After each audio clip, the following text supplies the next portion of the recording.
यो video specially NX लभरहरूको लागि तपाईँ यदि एनएक्स बाइक कुदाउँदै हुनुहुन्छ भने भिडियो लास्टमा हेरिदिनु होला। यो चाहिँ भयो रेडी वाटरको फ्यान है। एनएक्समा प्रायः जसो धेरै जसो भिडियोमा तपाईँले हेरिराख्नुभयो होला, एनएक्समा आगो लागेको भिडियो होइन।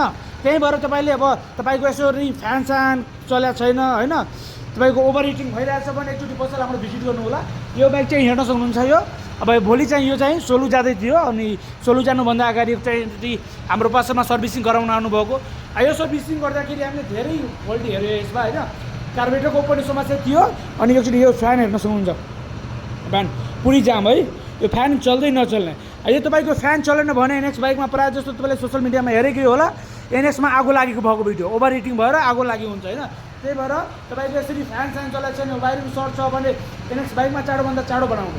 नत्र यो अलिकति वायरिङ सर्टले गर्दा फ्यान नचलेको कारणले गर्दा तपाईँको बाइकमा आगो लागेर जरो चुना लाग्न जान्छ है। त्यही भएर अब कतै भ्रमण गर्न जाँदै हुनु भने यसरी हाम्रो पसलमा एकचोटि आएर सेवा गर्ने मौका अवश्य दिनु। एकचोटि हेर्न सक्नु दामी तरिकाले हामीले यसमा नयाँ कार्बोरेटर इन्स्टल गरिसकेका छौँ। एकचोटि हेर्न सक्नु कार्बोरेटर पनि नयाँ छ, फ्यान हामीले नयाँ हालिदिइसक्यौँ, अनि अरू पनि अब अहिले सर्भिसिङ हुँदैछ। एकचोटि हेर्न सक्नुहुन्छ। यतातिर हामीले एउटा डियोको हाफ इन्जिन रिबुल गर्न लाग्यो। यो चाहिँ टिआर भयो 180, यसको चाहिँ हामीले फुल इन्जिन रिबुल गरेर राखिसकेका छौँ।